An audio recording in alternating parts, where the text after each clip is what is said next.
জুলাইখা বলল, এ দেখেন আপনার বাড়ির কাজের লোক আপনার স্ত্রীর সাথে কি আচরণ করতে চাই, তার কি শাস্তি হতে পারে?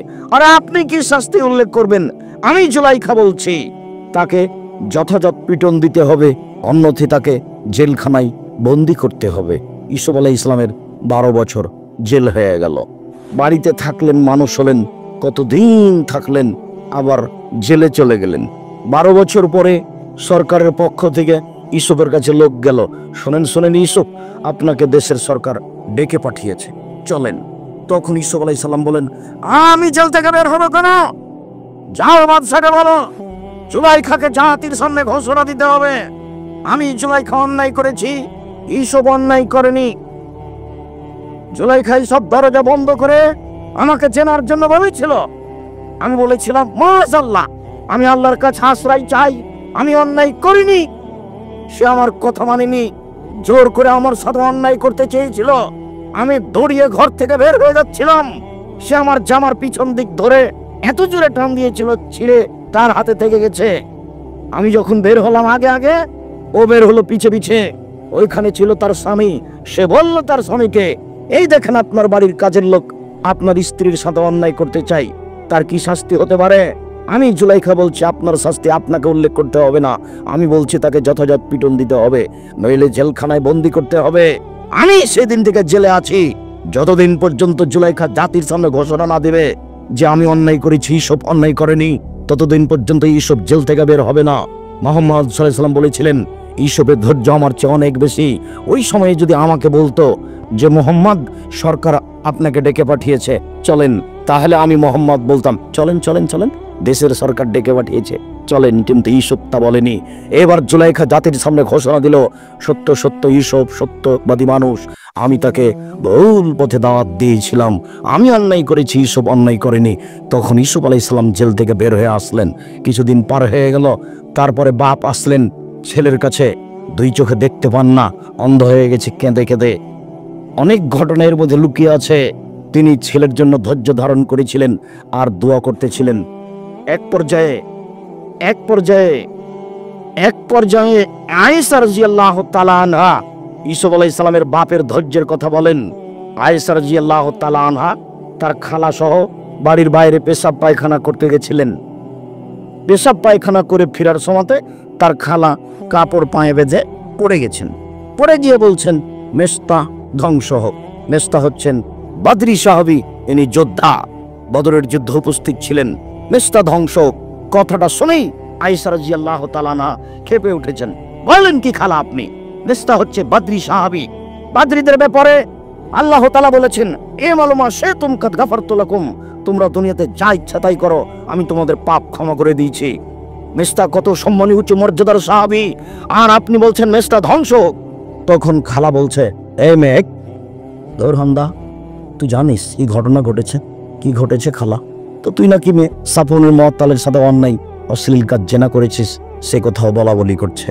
ইন্না লিল্লাহ। খালা, এই কথা কি আল্লাহ নবী জানেন? হ্যাঁ জানেন। খালা, এই কথা কি আব্বা জানেন? হ্যাঁ জানেন। খালা, এই কথা কি আম্মা জানেন? হ্যাঁ জানেন, সবাই জানে। এবার মুহাম্মদ সাল্লাল্লাহু আলাইহি ওয়াসাল্লাম আসলেন। তখন আয়েশা বলছেন, আমি আমার আব্বার বাড়ি চলে যাব, অনুমতি দেন। চলে গেলেন। মাঝে মধ্যে আল্লাহ রাসূল শ্বশুর বাড়িতে গিয়ে স্ত্রীর সাথে দেখা করে আসেন, আর এতটুকু বলেন, কেমন আছো, কথা শেষ। একদিন আল্লাহ রাসূল এসে বলছেন, আয়েশা, তুমি যদি অন্যায় করে থাকো তাহলে বলো করেছি, আর যদি না করে থাকো তাহলে বলো না। তখন আয়েশা রাদিয়াল্লাহু তাআলা আনহা বলেন কি আপনি? আমি যদি আজকে বলি হ্যাঁ, তাহলে মিথ্যা হবে সত্য, আর যদি বলি না, জনগণ বলবে কইরা বলছে না। আজকে আমি কোনোটাই বলতে পারি না। সাবরি কা সাবরে আবি ইউসুফ, আমার ধৈর্য ইউসুফের বাপের ধৈর্যের মতো। ইউসুফের বাপ যদি ছেলের জন্য কান্নাকাটি করেন আর যুগ যুগ ধরে ধৈর্য ধারণ করতে পারেন, তাহলে আমার ফয়সালা উপর থেকে হওয়া পর্যন্ত কি আমি ধৈর্য ধারণ করতে পারি না? আপনার এই পরামর্শ আমি গ্রহণ করলাম না, দেখি উপর থেকে কি ফয়সালা হয়। 29 দিন পরে সিদ্ধান্ত নেমে আসলো যে আয়েশা অন্যায় করেনি, এটা অপবাদ মাত্র। এবার আয়েশা রাদিয়াল্লাহু তাআলা আনহার বাপ মা বললেন, আয়েশা তুমি একটু তোমার স্বামীর সাথে সাক্ষাৎ করে আসো। তখন আয়েশা রাদিয়াল্লাহু তাআলা আনহা বলছেন, আমি আমার স্বামীর সাথে সাক্ষাৎ করতে যাব কেন? আমি প্রশংসা করি উপরওয়ালার, যে উপরওয়ালা আজকে আমাকে মুক্ত ঘোষণা করলেন জাতির সামনে। তার জন্যই বলি আলহামদুলিল্লাহ। বুখারী মুসলিমের হাদিস, এক লম্বা ঘটনা, ওখান থেকে যেটুকু আমি বের করে নিয়ে এসে আপনার সামনে পেশ করলাম সেটা হচ্ছে ইয়াকুব আলাইহিস সালাম ছেলের জন্য দোয়া করতেই থাকলেন। অনুমান 25-30 বছর হবে। তারপরে ছেলে ফিরিয়ে পেলেন, আর আপনি 3-4 দিন দোয়া করার পরে বলছেন যে খুব করেছি, কবুল হয় না। এই নোংরা নীতি আপনাকে ছেড়ে দিতে হবে। এই হিসাব ভিতরে থাকলে দোয়া কবুল হবে না, এ কথাই ঠিক। আহাল পরিবারের জন্য, ছেলে মেয়ের জন্য নীতিগতভাবে সময় করে মাঝে মধ্যে দোয়া করেন, আল্লাহ কবুল করবেন ইনশাআল্লাহ। মুহাম্মদ সাল্লাল্লাহু আলাইহি সাল্লামকে আমাদের নবী বলেন, ফাইদা ফারাগতা ফানসাব ওয়া ইলা রাব্বিকা ফারগাব। মুহাম্মদ সাল্লাল্লাহু আলাইহি সাল্লাম, আপনি যখন দুনিয়াবি কাজ থেকে অবসর হবেন তখন আপনি ইবাদতে কঠোর শ্রমে আত্মনিয়োগ করুন। আর আপনি আল্লাহকে যা বলবেন তা বিনয়ের সাথে কান্নাকাটি করে বলুন। যেটুকু আল্লাহকে বলবেন সেটা বিনয়ের সাথে কান্নাকাটি করে বলবেন। রংপুর, দিনাজপুর, লালমনিরহাট, নীলফামারী, কুড়িগ্রাম, পঞ্চগড়, ঠাকুরগাঁ, জয়পুরহাট, বগুড়া এসব ডিস্ট্রিক্টের ভাষায় কাউ বাউ করে বলুন। ময়মনসিংহ, জামালপুর, নেত্রকোনা, শেরপুর এসব ডিস্ট্রিক্টের ভাষায় কারু বাড়ু করে বলুন। ঢাকা, গাজীপুর, নরসিংদী, নারায়ণগঞ্জ, মানিকগঞ্জ, মুন্সিগঞ্জ এসব ডিস্ট্রিক্টের ভাষায় কাকতি মিনতি করে বলুন। চাঁপাইনবাবগঞ্জ, নাটোর, নওগাঁ, রাজশাহী এসব ডিস্ট্রিক্টের ভাষায় হাত পা ধরে বলুন। এমন বলতে হবে, হাত নামাতেই হবে না। বলতে হবে যে হাত নামাবো না, আমার ছেলেটাকে তুমি কবুল করো, তার আগে হাত নামাবো না। আমার বাপকে ক্ষমা করো, তারপরে হাত নামাবো। হাত তুলে দোয়া করবেন। হাত তুলে দোয়া করতে আমরা বলছি, আমি কোনোদিন হাত তুলে দোয়া করতে নিষেধ করিনি। রাসূল সাল্লাল্লাহু আলাইহি সাল্লাম বলেছেন, হাত তুলে দোয়া করলে আল্লাহ খালি হাত ফিরিয়ে দিতে লজ্জা পান। আমি দোয়ার বইয়ে প্রায় 42টি সহিহ হাদিস উল্লেখ করেছি হাত তুলে দোয়া করার। 36টি হাদিস পেশ করেছি শুধু বুখারী মুসলিম থেকে। 16টি স্থান উল্লেখ করেছি কোথায় হাত তুলে দোয়া করতে হবে, কোথায় হাত তুলে দোয়া করতে হবে। সময়ে সময়ে তা পেশও করেছি আপনার সামনে। তার দু একটু নমুনা একটু দেখেন, এদিকে দেখেন, এদিকে দেখেন। আয়েশা রাদিয়াল্লাহু তাআলা আনহা বলেন, আল্লাহর নবী রাতে আসলেন আমার ঘরে, এসে কাপড় চোপড়, জুতা স্যান্ডেল রেখে দিলেন। তারপর তিনি আমার পাশে শুয়ে গেলেন। তিনি মনে করলেন আমি ঘুমিয়ে গেছি। আসলে আমি ঘুমাইনি, আমি ভান করে ঘুমিয়ে আছি। আমি একটু দেখব যে উনি কি করেন। এখান থেকে উঠে তিনি কোনো স্ত্রীর কাছে যান নাকি, এটা আমি পরীক্ষা করব, এই জন্য ভান করে ঘুমিয়ে আছি। তিনি একটু পরে উঠলেন, কাপড় চোপড় নিলেন, জুতা স্যান্ডেল পায়ে দিলেন, ধীরে দরজাটা খুললেন, ধীরে বের হয়ে ধীরে দরজা টান দিয়ে বন্ধ করে চলে গেলেন। আমিও উঠলাম, কাপড় চোপড় নিলাম। তারপরে আমি মাথায় কাপড় দিয়ে দেখি কোথায় যাই, ওই যে বাকিউল গারকাদে হাত তুলে দোয়া করছেন। 1 বার, 2 বার, 3 বার হাত তুলে দোয়া করলেন। ঘুরে হাঁটলেন, আমিও ঘুরে হাঁটলাম। জোরে হাঁটলেন, আমিও জোরে হাঁটলাম। দৌড়ালেন, আমিও দৌড়ালাম। আমি আগেই বিছানায় চলে এসেছি। আমার পাশে এসে বলছেন, কি খবর আয়েশা, মোটা শ্বাস কেন? আমি যে দৌড়িয়ে এসেছি, মোটা শ্বাস হবেই স্বাভাবিক। তখন আমি বললাম, আমি তোকে মিথ্যা কথা বলে জিবরাইল বলে দেবে? আসলে আপনাকে আমি পরীক্ষা করছিলাম, আপনি যান কোথায়? আপনি কি আমার কাছ থেকে অন্য কোনো স্ত্রীর কাছে যান নাকি? যার যেটা হিসাব। আমি এখন এই ঘটনা দেখাতে চাইনি। আমি যেটা দেখাতে চেয়েছি সেটা হলো আপনার নীতির উল্টা।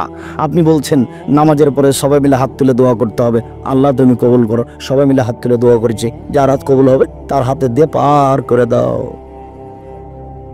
এইটা আপনার ঠিক নয়, এটা দেখানোর জন্য। আবার হাকিমপুর শহরের মসজিদে বলছে, আসসালামু আলাইকুম রহমতুল্লাহ, আসসালামু আলাইকুম, আলহামদুলিল্লাহ। এখানে কোথায় বিনয় আছে, কান্নাকাটি আছে আমি বলতে পারলাম না। সবাই মিলে চিল্লি করে একসাথে আমিন আমিন করে হাত তুলে দোয়া করছে, এইখানে কোথায় কান্নাকাটি আছে সেটাও বুঝতে পারলাম না। ঈদের মাঠে গিয়ে সবাই মিলে হাত তুলে দোয়া করছে, এইখানে বা কোথায় কান্নাকাটি আছে সেটা বুঝতে পারলাম না। আপনার মানুষ মারা গেছে, কবর দেওয়ার পরে সবাই মিলে হাত তুলে দোয়া করছে, এখানে কোথায় কান্নাকাটি আছে? এগুলো নগদ বেদাত বেটা, তোবা করে ফিরে আসতে হবে এখান থেকে। শুধু ফিরে আসা নয়, হুজুর জাতির সামনে দাঁড়িয়ে তোবা করতে হবে, ভুলে গেছে আমার। এই কথা বলা ছাড়া আপনার কোনো বাঁচার পথ নেই। আপনাকে বলে যাচ্ছি, তোবা করে জাতির সামনে ফিরে আসেন। আমার ভুলে যে অনেক মানুষ ভালোবাসবে, আল্লাহ আপনাকে ভালোবাসবে, পথ সহজ হয়ে যাবে। হাত তুলে দোয়া করার দু একটা হাদিস নেই। আমি খালি 42টা হাদিস পেশ করেছি হাত তুলে দোয়া করার, 36টা খালি বুখারী মুসলিম থেকে পেশ করেছি। দেখবেন ছেলেমেয়ের জন্য কোনোদিন হাত তুলে দোয়া করেন? হুজুর কোনোদিন ছেলেমেয়ের জন্য হাত তুলে দোয়া করেছেন? এদিকে দেখেন, এদিকে, এই যে দেখেন, খেয়াল করেন, একটু খেয়াল করেন, ওইদিকে মুখ করে বসে আছেন নাকি? খারাপ লাগে? এদিকে দেখেন, ইব্রাহিম আলাইহিস সালাম তার স্ত্রী এবং দুধের বাচ্চাকে রেখে দিলেন কাবা ঘরের পাশে, স্ত্রী এবং দুধের বাচ্চাকে রেখে দিয়ে হাঁটছেন, চলে যাচ্ছেন উল্টা মুখে, স্ত্রী পিছনে পিছনে হাঁটছেন আর বলছেন আইনা তাজাব ইব্রাহিম, ইব্রাহিম কোথায় যাচ্ছেন? আইনা তাজাব ইব্রাহিম, ইব্রাহিম কোথায় যাচ্ছেন? ওলা ইয়ালতাফিতু ইলাইহা, কিন্তু স্বামী তার দিকে লক্ষ্য করছেন না। এক পর্যায়ে স্ত্রী বলছেন আইনা তাজাব ইব্রাহিম ও তাতরকুনা ফি হাযা ওয়াদিল সাবিন সালাসায়, এমন একটা উপত্যকায় ছেড়ে যাচ্ছেন যেখানে মানুষজন তো নেই, ঘাস পাতাও নেই, আপনি আমাকে কিছু বলবেন না? আমার আল্লাহ হাজা, আল্লাহ আপনাকে এইভাবে চলে যেতে বলেছেন? তিনি ওইদিকে মুখ করে বলছেন নাম, হ্যাঁ, কিছুই বললেন না। ওইদিকে চলে গিয়ে সানিয়া পাহাড়ের ওখানে গিয়ে কাবা ঘরের দিকে মুখ করে হাত তুলে বলছেন আল্লাহুম্মা ইন্নী আসকানতু মিন যুররিয়াতি বিওয়াদিন গায়রি যি দারিন ইনদা বাইতিকাল মুহাররম, এ আল্লাহ, আমার পরিবারের কিছু অংশ তোমার কাবা ঘরের পাশে রেখে দিলাম যেখানে মানুষজন তো নেই, ঘাস পাতাও নেই। এইভাবে তিনি তার ছেলে মেয়ে আহাল পরিবারের জন্য দীর্ঘ সময় ধরে কিবলামুখী হাত তুলে দোয়া করছেন। হুজুর কয়দিন করেছে? খালি নামাজের পরে দোয়া হয়নি, তখন এই যে লেগে গেল। আর ওই বোকা ছেলেটা বলছে দোয়া যখন হলো না তখন মনে হচ্ছে যে ভাত খেয়েছি তো তরকারিতে লবণ ছিল না, আইন খেলাম, এই কথা বলছে। হুজুর যেভাবে গড়ে তুলেছে জনগণ সেভাবে হোঁচলা হয়ে গড়ে উঠছে। হিসাবের সাথে দিন ধর্মের সাথে তার কারো কোনো ভালো সম্পর্ক নেই। দিন ধর্ম কি জিনিস কেউ তো ভালোভাবে বুঝতে চায় না। সম্মানিত দিনী ভাই বোন, যুদ্ধ শুরু হয়ে গেছে, বদরের যুদ্ধ। রাসূল সাল্লাল্লাহু আলাইহি ওয়াসাল্লাম হাত তুলে দোয়া করে বলছেন আল্লাহ আমিন তুলিক হাযিল সাবা লা তুমাদু ফিল আরদি লাগাউমিল কিয়ামা, আল্লাহ আজ যদি বদরের মাঠে তুমি 313 জন লোককে ধ্বংস করে দাও, কিয়ামত পর্যন্ত তোমাকে ডাকার মতো কোনো মানুষ থাকবে না। এইভাবে তিনি হাত তুলে দোয়া করছেনই। এক পর্যায়ে আবু বকর সিদ্দিক রাদিয়াল্লাহু তাআলা রাসূলের কাঁধে হাত দিয়ে বলছেন এক ফিকা, আরে যা দোয়া করেছেন এতে আমরা পার হয়ে যাব, আর দোয়া করা লাগবে না। কই রাসূল সাল্লাল্লাহু আলাইহি ওয়াসাল্লাম সাথ দিলেন না? আবু বকর সিদ্দিক রাসূলের সাথে সাথ দিলেন না, হাত তুলে দোয়া করছেন বিপদে পড়ে মুহাম্মদ সাল্লাল্লাহু আলাইহি সাল্লাম। কিন্তু আবু বকর সিদ্দিক সাথ না দিয়ে বলছেন হয়েছে। প্রথম হাদিসটাতে আবার ফিরে যাই। রাসূল সাল্লাল্লাহু আলাইহি সাল্লাম কবরস্থানে গিয়ে হাত তুলে দোয়া করলেন। পৃথিবীতে সবচেয়ে দামি মানুষ নবী রাসূল ব্যতীত আবু বকর সিদ্দিক রাদিয়াল্লাহু তাআলা আনহু। একটু যাওয়ার সময় বললেন না আবু বকর সিদ্দিক চলেন যাই, একটু কবরস্থানে হাত তুলে দোয়া করে আসি, বলে যাননি? পৃথিবীর দ্বিতীয় মহামানব, যিনি রাস্তায় হাঁটলে শয়তানের সে রাস্তায় হাঁটার কোনো সুযোগ নাই, এত বড় মহামানব ওমর রাদিয়াল্লাহু তাআলা একটু বলে গেলেন না যে চলেন একটু কবরস্থানে গিয়ে হাত তুলে দোয়া করে আসি? পৃথিবীর সবচেয়ে দামি মহিলা পাশে শুয়ে আছেন, ঘুমিয়ে রেখে চলে গেলেন, একটু বলে গেলেন না আয়েশা তুমি থাকো, আমি একটু কবরস্থানে হাত তুলে দোয়া করে আসি? আর নাহলে চলো না, কিছু বললেন না, একাই চলে গেলেন হাত তুলে দোয়া করতে কবরস্থানে। রাসূলের সুন্নাতকে মেনে চলেন, ভালো হবে। এই ছেলে, তোমার সাথে আর একটা কথা, তোমার হুজুর বলেছে আল্লাহর নবী গায়েবের খবর জানতেন। আরে বউ পাশে ভান করে ঘুমিয়ে আছেন, এটুকুই তিনি জানতে পারলেন না, আর আল্লাহর নবী গায়েবের খবর জানতেন মানে? বুঝাতে পারেনি কথা। আল্লাহ রাসূলের স্ত্রী নিজে বলছে যে আমি ভান করে ঘুমিয়ে আছি, পাশে নিজের স্ত্রী ভান করে ঘুমিয়ে আছেন, এটাই তিনি বুঝতে পারলেন না, উঠে চলে গেলেন, সাথে সাথে স্ত্রী উঠলেন। তার মানে ভান করে ঘুমিয়ে আছেন এটা তিনি বুঝতে পারেননি। তিনি গায়েবের খবর জানবেন কি করে? তোমার হুজুরের কথা মিথ্যে বলছিলাম। মহান আল্লাহ বলেন আমাদের নবীকে, মুহাম্মদ সাল্লাল্লাহু আলাইহি সাল্লাম, আপনি যখন দুনিয়াবি কাজ থেকে অবসর হবেন তখন আপনি ইবাদতে কঠোর শ্রমে আত্মনিয়োগ করুন, আর আপনি আমাকে যা বলবেন তা বিনয়ের সাথে কান্নাকাটি করে বলুন। আমি 20 রাকাত তারাবি নামাজ পড়তে আপনাকে আমি নিষেধ করিনি। আপনি 8 রাকাত পড়েন আর 20 রাকাত পড়েন, যা ভালো লাগে করেন, যেটা ঠিক হবে সে অনুপাতে ফল হবে বিচারের মাঠে, সেদিন দেখা যাবে ভালো মন্দ। কিন্তু 10 রাকাত যখন হয়েছে তখন বলছেন বাপরে বাপ, আরো 10 রাকাত আছে। তো এইখানে কোথায় কান্নাকাটি আছে আর বিনয় আছে সেটা আপনি বলেন। আমি আপনার সাথে 20 আর 8 নিয়ে হুড়াহুড়ি করতে আসিনি, ওগুলো আমি বলতে চাই না। আমি কোনোদিন আমার জীবনে 90 সাল থেকে নিয়ে এখন পর্যন্ত আমি কোনোদিন অপ্রয়োজনীয় বাক্য বলিনি। 90 সাল থেকে এখন পর্যন্ত আমি কোনোদিন কেসা কাহিনী বলিনি। 90 সাল থেকে নিয়ে এখন পর্যন্ত আমি কোনোদিন কারোর বিরুদ্ধে কথা বলিনি। 90 সাল থেকে নিয়ে এখন পর্যন্ত আমি কোনোদিন কোনো মাযহাব নিয়ে কথা বলিনি। 90 সাল থেকে নিয়ে এখন পর্যন্ত আমি কোনোদিন জনগণের কাছে, জাতির কাছে পথ খরচ পাতেও চাইনি। কেউ যদি কোনোদিন বলে দিতে পারে যে আমাকে একটু পথ খরচ দিতে হবে, তাহলে আমি আর জাতির সামনে কোনোদিন কথা বলবো না। আজ থেকে নিয়ে 25, 26, 30 বছর আগে এই এলাকায় বক্তব্য দিতে এসেছিলাম। সেদিন ছিলেন ইনি, আরও বসে আছেন আমার ডান পাশে, তাকেও বলতে হবে সেদিন আব্দুর রাজ্জাক সাহেব আমার কাছে কোনোদিন টাকা চেয়েছিল কিনা। কেউ খালি বলে দিতে পারলে আমি জাতির সামনে আর কোনোদিন বক্তব্য দিতে যাব না। পয়সার বিনিময়ে বক্তব্য দিতে যাচ্ছে, এটা আমার মনে বলে না। যদিও আমার ভয় হচ্ছে মানুষ যতটুকু দিচ্ছে সেটুকুরই বা কী হবে বিচারের মাঠে, আমার অনেক সময় ভাবতে ভারী লাগে। যার জন্য টাকা পয়সা মানুষে যা দেয় সব জামিয়া সালাফিয়া যাও, হিসাবে ওই দিকে যাও। আপনাদের জামিয়া সালাফিয়া যদি আমি অ্যাকশন দেখাই, আমি তার টাকা দিয়ে দিই, আমার নামে ভাউচার আছে। কোনোদিন যদি জামিয়া সালাফিয়া ডাঙ্গিপাড়া পবা রাজশাহী যান, তাহলে বলবেন আব্দুর রাজ্জাক সাহেবের নামে যে ভাউচার আছে, ভাউচার ফেলটা দেখি তিনি কয়দিন খেয়েছেন, কত টাকা দিয়েছেন। যদি কোনোদিন জামিয়া সালাফিয়া রূপগঞ্জ, নারায়ণগঞ্জ যান, তাহলে বলবেন যে দেখি ওনার নামে যে ভাউচার ফাইলটা আছে সেটা দেখি কয়দিন উনি টাকা দিয়েছেন, দেখতে পারেন। আমার বিচার হতে পারে জনগণের কাছ থেকে আমি টাকা চাচ্ছি, সেজন্য আমি ফাইল রেখে দিয়েছি।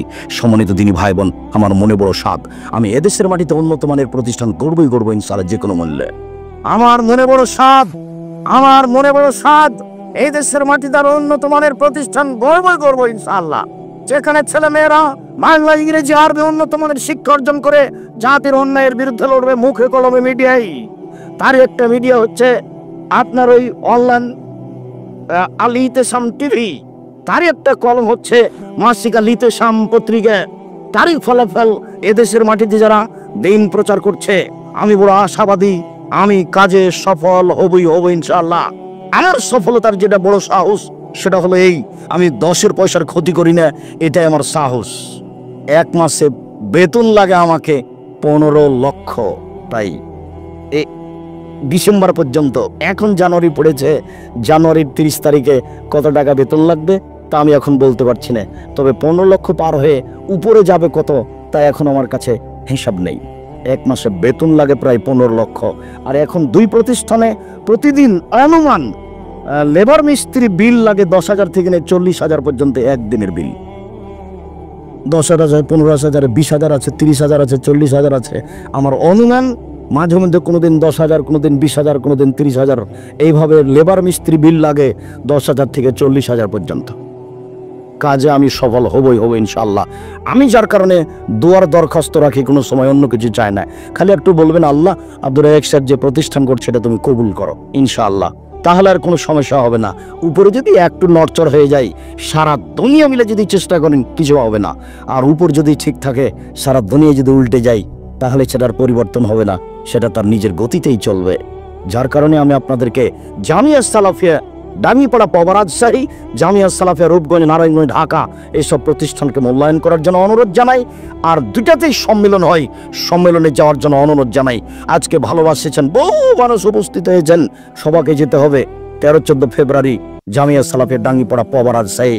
দেখতে হবে আহলে হাদিসের সঠিক আকীদার সারা বাংলাদেশের সবচেয়ে বড় মসজিদ, খালি মসজিদই 1 একর জমির উপরে, 90% জমির উপরে মসজিদ, যাতে একতলায় 3,000 মুসল্লি সালাত আদায় করতে পারবে। সরকারিভাবে সাহসী করা কঠিন আছে, মসজিদ করব কি করব না। উপজেলা চেয়ারম্যান যদি এরকম মসজিদ করবো বলে দরখাস্ত করে এমপি মন্ত্রীর কাছে, তাহলে অন্তত 2 বছর 3 বছর খালি কেটে যাবে এটা পাস হয়ে আসতে, 6 মাস পার হয়ে যাবে এটা পাস হয়ে আসতে। আর সৌদি আরব, কুয়েত, কাতারে যদি এটা ছবি দেখান তো ভাববে যে এটা কি করে যে হবে, কত টাকা লাগবে, কিভাবে করা যায়, কোথায় বা ছবি, কোথায় বা কি ছবি করতে করতে যাবে, দেখবেন কিছু হয়নি। যে দেখে আসেন, আল্লাহর অশেষ রহমত, যাওয়া দরকার। বাইতুল হামদ জামে মসজিদ, বাইতুল হামদ। আমি আপনাকে সহযোগিতা করতেও বলিনি, তবে এখানে সহযোগিতা করলে আমিও কথা বলেছি, পতিতালয়ের মহিলা যদি কুকুরকে পানি পান করে জান্নাত যেতে পারে, তাহলে জামিয়া সালাফি কেউ যদি 10 টাকা দান করে, তাহলে সে জান্নাত যাবে বলে আমার আশাবাদী আমি। কেন এটা সঠিক আকীদার প্রতিষ্ঠান, এখানে কোনো শিরক বেদাত নেই, নিখুঁত শিক্ষা, ত্রুটি মুক্ত এবং কোনো স্বার্থ আছে বলে আমি বুঝতে পারি না। আমি নিজে পরিচালক হয়ে যেহেতু বুঝতে পারি না, কাজে এখানে কোনো সন্দেহ আছে এটা আমি মনেও করি না। সহযোগিতা পরে, দোয়া আগে, এটা আমার সবসময় দাবি। সহযোগিতা করেন, জনগণের সহযোগিতাই চলে। 1 মাসের বেতন যদি আমাকে দিতে বলা হয়, আমি যদি মরা পর্যন্ত চাকরি করি, সব টাকা যদি এক জায়গাতে জমা করি, 1 মাসের বেতন হবে না। মানুষের সহযোগিতাই চলে। দোয়া করবেন, সময়ে সহযোগিতা করবেন। আর জামিয়া সালাফিয়া রূপগঞ্জ নারায়ণগঞ্জ ঢাকায় প্রসম্মেলন হচ্ছে 5-6 মার্চ, সেটা দেখতে যাবেন। এইটা প্রায় 18 থেকে 20 বিঘা জমির উপরে রাজশাহী, আর ওটা প্রায় 14 থেকে 16 বিঘা জমির উপরে যেটা রূপগঞ্জ। এদেশের মাটিতে সবচেয়ে বড় এরিয়া নিয়ে প্রতিষ্ঠান, এত বড় এরিয়া নিয়ে এদেশের মাটিতে কমই বেসরকারি কোনো প্রতিষ্ঠান নেই, যার নাম জামিয়া সালাফিয়া। সম্মানিত দিনী ভাই বোন, আপনাকে আমি বলছিলাম, আল্লাহর কাছে কান্নাকাটি করে আপনার বিষয়টি পেশ করুন, কবুল হবে ইনশাআল্লাহ। আনাস রাদিয়াল্লাহু তাআলা আনহু বলেন, খাতাবা রাসূলুল্লাহ সাল্লাল্লাহু আলাইহি সাল্লাম খুতবাতান, আল্লাহর রাসূল একদা বক্তব্য দিলেন, মা সামিতু মিসলা হাকাত, এত গুরুত্বপূর্ণ বক্তব্য আমি জীবনে কোনোদিন শুনিনি। তিনি বললেন, লা তা'লামুনা মা আ'লামু লা বাকাইতুম কাসীরা ওয়া লা যায়তুম কালিলা। পৃথিবীর মানুষ, তোমরা যদি আল্লাহকে চিনতে আমি যেমন চিনি, পৃথিবীর মানুষ তোমরা যদি আল্লাহকে জানতে আমি যেমন জানি, তাহলে তোমরা বেশি বেশি কাঁদতে, কম কম হাসতে। হাদিস বুখারী মুসলিম। সম্মানিত দিনী ভাই বোন, আপনার কোনো সময় কান্নাকাটি করার সময় হয়? এখন তো টাকা পয়সা অনেক, ছেলে মেয়ে চাকরি বাকরি করে, নাতি নাতিনি বাড়িতে ভর্তি। ও নানিমণি, কেমন আছো নানিমণি? সব নানিমণি নাতনি নাতিকে নিয়ে ব্যস্ত, সব আছে, আনন্দ ফুর্তিতে দিন কাটছে। কান্নাকাটি করার মতো কোনো সময় নেই। ছেলে বড় চাকরি করে, হাকিমপুর বাড়ি, দিনাজপুর অন্তর্গত উপজেলা হাকিমপুর। ছেলে হচ্ছে ঢাকা পিজি হাসপাতালের বড় ডাক্তার, 2.5 লক্ষ টাকা বেতন। বাড়িতে এসেছে, বাপ মা খুব খুশি, সবার সামনে গল্প করছে, আমার ছেলে পিজি হাসপাতালের বড় ডাক্তার। এবার ছেলে এসে গাড়ি থেকে নামলো, দেখা গেল প্যান্ট পরে আছে, প্যান্টটা টাকানোর নিচে আছে, দাড়ি চাঁচা আছে, গলায় টাই আছে, হাতে সিগারেট আছে। এইভাবে ছেলেটা গাড়ি থেকে নামলো। একটু পরে বৌমা গাড়ি থেকে নামলো, হালকা হালকা গায়ে কাপড় আছে। তারপর নাতনি গাড়ি থেকে নামলো, হাতে পুতুল আছে, পরনে কাপড় নেই। একটু পরে দেখা গেল যে খালি গাড়ির পিছন দিকে কুকুর আছে। গাড়ির পিছনে কি আছে? কুকুর আছে। ছেড়ে 2.5 লক্ষ টাকা মাসে বেতনে চাকরি করে। বাপ খুব খুশি, দিনরাত ছেলের গল্প করে, আর নাতনিকে নিয়ে খুব খুশিতে দিন কাটাই। কখন কান্নাকাটি করতে হবে এটা সে ভুলে গেছে। কান্নাকাটি করা লাগে এটা তার মনে নেই। সম্মানিত দিনী ভাই বোন, ইবনে আব্বাস রাদিয়াল্লাহু তাআলা আনহু বলেন, রাসূল সাল্লাল্লাহু আলাইহি ওয়াসাল্লাম বলেছেন, আইনানে লা তামাসসুমান নার, 2 শ্রেণীর চক্ষু, 2 শ্রেণীর মানুষ, তাদেরকে আগুন স্পর্শ করবে না, ওরা জাহান্নামে যাবে না। 1, আল্লাহর ভয়ে কাঁদে যে, সে জাহান্নামে যাবে না। 2, আল্লাহর রাস্তায় পাহারা দেয় যে, সে জাহান্নামে যাবে না। আবু হুরায়রা রাদিয়াল্লাহু তাআলা আনহু বলেন, রাসূল সাল্লাল্লাহু আলাইহি সাল্লাম বলেছেন, লা ইয়ালাজার রাজুলুন নারা মাকা মিন খাশিয়াতিল্লাহ হাত্তা ইয়ালাজাল লাবানু ফি জারহি। আল্লাহর ভয়ে কাঁদে যে, তার জাহান্নামে যাওয়া ওইরকমই অসম্ভব। গাভীর বাঁধ থেকে চাপ দিয়ে দুধ বের করে ভিতরে ঢোকানো যেমন অসম্ভব, গাভীর বাঁধ থেকে দুধ বের করে ভিতরে ঢোকানো যেমন অসম্ভব, আল্লাহর ভয়ে কাঁদে যে, তার জাহান্নামে যাওয়া তেমনি অসম্ভব। এরকম কাজ একটা গ্রহণ করুন, আপনার জন্য ভালো হবে। মুআয ইবনে হাওদা রাদিয়াল্লাহু তাআলা আনহু বলেন, রাসূল সাল্লাল্লাহু আলাইহি সাল্লাম বলেছেন, সালাসাতু উয়ুনিন লা তারাহুমান নার, 3 শ্রেণীর চক্ষু, 3 শ্রেণীর মানুষ, ওদেরকে জাহান্নাম দেখবে না, ওরা জাহান্নামে যাবে না। 1, বাকাতুন খাশিয়াতিল্লাহ, ওই চক্ষু ওই মানুষ যে আল্লাহর ভয়ে কাঁদে। 2, হারাসাত ফি সাবিলিল্লাহ, ওই চক্ষু ওই মানুষ যে আল্লাহর রাস্তায় পাহারা দেয়। 3, গাজাতান মাহারিমিল্লাহ, ওই চক্ষু ওই মানুষ যে বেগানা নারীকে দেখে চক্ষু নিচু করে, অপর নারীকে দেখে চক্ষু নিচু করে, যে সে জাহান্নামে যাবে না, জাহান্নামের আগুন তাকে স্পর্শ করবে না। উবাদা ইবনে সামিত আজবুল্লাকুমুল জান্নাহ, পৃথিবীর মানুষ তোমরা 6টি জিম্মেদারি গ্রহণ করো, আমি মুহাম্মদ সাল্লাল্লাহু আলাইহি সাল্লাম তোমাদেরকে জান্নাতে নিয়ে যাওয়ার জন্য জিম্মেদারি নিলাম। 1, উসদুকা হাদাসতুম, কথা বললে সত্য কথা বলো, কিভাবে জান্নাতে নিয়ে যেতে হবে সেটা আমার ব্যাপার। 2, অফেজা ওয়াদতুম, পূর্ণ করো ওয়াদা, যদি মানুষের সাথে ওয়াদা করে থাকো, কিভাবে জান্নাতে নিয়ে যেতে হবে সেটা আমার ব্যাপার। 3, অদ্দুজা উতুমেন্তুম, আমানত রাখা হলে, মসজিদের টাকা থাকলে, মাদ্রাসার টাকা থাকলে, জনগণের টাকা তোমার কাছে থাকলে সময়ে তা দিয়ে দাও, কিভাবে জান্নাতে নিয়ে যেতে হবে সেটা আমার ব্যাপার। 4, অহাফাজু ফরুজাকুম, জেনায় লিপ্ত হয়েও না, কিভাবে জান্নাতে নিয়ে যেতে হবে সেটা আমার ব্যাপার। 5, কুফু আইদিয়াকুম, হাত সংবরণ করে রাখো, নিচু হও, নত হও, দলীয় ক্ষমতা দেখায়ও না, দলীয় দাপট দেখায় না, অর্থ সম্পদের দাপট দেখায় না, ক্ষমতা দেখায় না। সব সময় নত হয়ে থাকিও, মানুষের কাছে নত হয়েও। কোন সময় বলেন এই কি বলেছে রে, কি বলছে ও, ওকে শোনাই তো কি বলছে, দাঁত ফেলে দিতে হবে। খুব প্রস্তুতি নিয়ে দাম্ভিকতা দেখিয়ে কিছু বলিয়েন না। পৃথিবীতে নত হয়ে চলেন।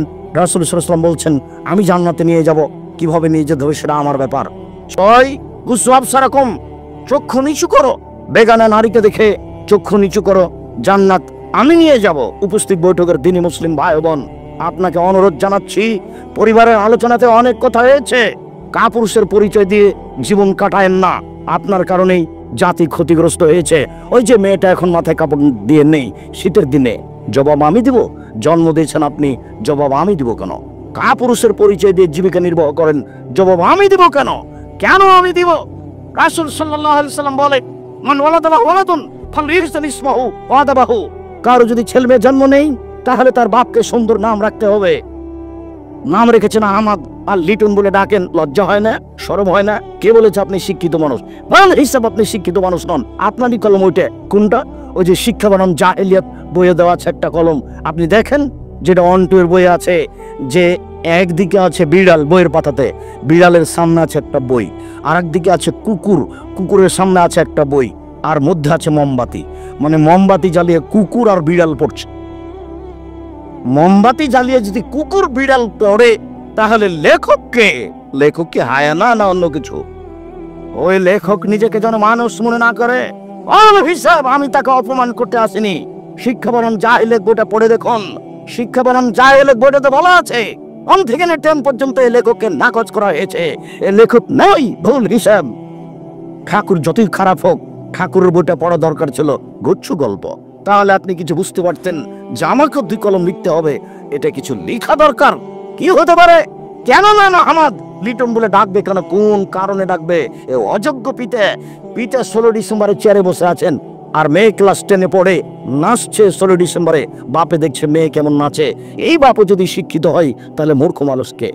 শুনুন সম্মানিত দিনী ভাই বোন, ওই যে মেয়ে মাথায় কাপড় দিয়ে নেই, জবাব আমি দিব। শিষ্টাচার আমি শিখাবো, পাপ আপনি, শিষ্টাচার আপনি শিখাবেন। ওর মাথায় নাই কাপড় নেই কেন? এটা কোন শিষ্টাচার? আমি কেন শিখাবো তাকে? জন্ম দিয়েছেন আপনি, শিখায়েন আপনি। 3 শ্রেণীর মানুষ জান্নাতে যাবে না, তার মধ্যে আপনি আছেন। 3 শ্রেণীর মানুষ জান্নাতে যাবে না, তার মধ্যে আপনি আছেন। 3 শ্রেণীর মানুষ জান্নাতে যাবে না, তার মধ্যে আপনি আছেন। আমি অনুবাদক মুহাম্মদ সাল্লাল্লাহু আলাইহি সাল্লাম বলেন সালাসাতুন লা তাদখুলুল জান্নাতা আবাদা, 3 শ্রেণীর মানুষ কখনো জান্নাতে যাবে না। 1, মধুবিনুল খামর, যারা নিয়মিত বিড়ি তামাক জর্দা সিগারেট গুল নেশাদার দ্রব্য খায় পান করে। 2, রাজালাতু মিনান নিসায়ে, পুরুষের বেশধারী নারী, যারা পুরুষের জুতা স্যান্ডেল পরে, যারা পুরুষের শার্ট প্যান্ট পরে, যারা পুরুষের পোশাক পরে, তারা জাহান্নামে যাবে। 3, দায়ুস আপনি। দায়ুস কে? আল্লাযী ইউকিলু ফি আহলিল খাবাসা, যে তার বাড়িতে বেহায়ার সুযোগ দিয়েছে, সে হলো দায়ুস। বোকা মেয়ে, তুমি ক্লাস 10-এ পড়ো, তোমার লজ্জা হয় না কেন? এদিকে শোনো, কথা বলছো কেন? এদিকে শোনো, তুমি ক্লাস 10-এ পড়ো, যেদিন ক্লাস 8-এ উঠেছিলে সেদিন তোমার হাইজ হয়েছিল, তোমার বিবাহ হলে 2টা বাচ্চা হতো, তুমি 2 ছেলের মা। তোমার মাথায় কাপড় নেই মানে? বাপ বেটিকে লজ্জা বেঁচে খেয়েছো? জাতির ক্ষতি করে জান্নাত কেনার চেষ্টা করো না বাপ বেটি। শোনো, তোমাকে বলছি, তোমার বাপকে বলছি, আমার উপরে রাগ করলে কিছু আসে যায় না। আমি এক কথা বলিনি, আমি অনুবাদক মাত্র। মুহাম্মদ সাল্লাল্লাহু আলাইহি সাল্লাম আজ থেকে 1450 বছর পূর্বে তোমার বাপের কথা বলে গেছে। আমার বলার কি আছে এখানে? আমার রাগ করার কি আছে তোমার উপরে? মুহাম্মদ সাল্লাল্লাহু আলাইহি সাল্লাম যখন কথা বলতেন, যে খাতাবা, যখন তিনি বক্তব্য দিতেন, আমরা তাই না, তার 2 চোখ লাল হয়ে যেত, অস্ততা গাজারু, তার রাগ বেশি হয়ে যেত, ওয়ালা সৌতহু, তার কণ্ঠ উঁচু হয়ে যেত, কান অমনোযোগ যায়, যেন তিনি সৈন্যদলকে ধমক দেখাচ্ছেন। কণ্ঠস্বরে তিনি বক্তব্য করেননি। আমি আব্দুর রাজ্জাক বিন ইউসুফ 20 বছর থেকে বলে আসছে, কণ্ঠস্বরে বক্তব্য জায়েজ নাই। কোন মায়ের বেটা একটু বলে না কেন যে চলবে? এই বোকা মেয়ে, তোমাকে বলছি, তোমাকে অপমান করতে আসিনি আমি, তোমার বাপকে আমি অপমান করতে আসিনি, তোমার জাতিকে আমি অপমান করতে আসিনি। আমি তোমাকে মূল্যায়ন করি। তুমি বলো এটা কোন আদর্শ? তোমার মাথায় কাপড় নেই কেন? কাপুরুষের মেয়ে তুমি। তোমার বাপ বিবাহ করে ভুল করেছে, তোমার বাপকে রাসূল সাল্লাল্লাহু আলাইহি ওয়াসাল্লাম বিবাহ করতে নাকচ করেছে। রাসূল সাল্লাল্লাু আলাইহি ওয়াসাল্লাম বলেছেন কন্ট্রোল ক্ষমতা না থাকলে বিবাহ করতে হবে না। রাসূল সাল্লাল্লাহু আলাইহি ওয়াসাল্লাম বলেছেন কন্ট্রোল ক্ষমতা না থাকলে বিবাহ করতে হবে না। তিনি বলছেন ইয়া মাশারা শাবাব, হে যুবক।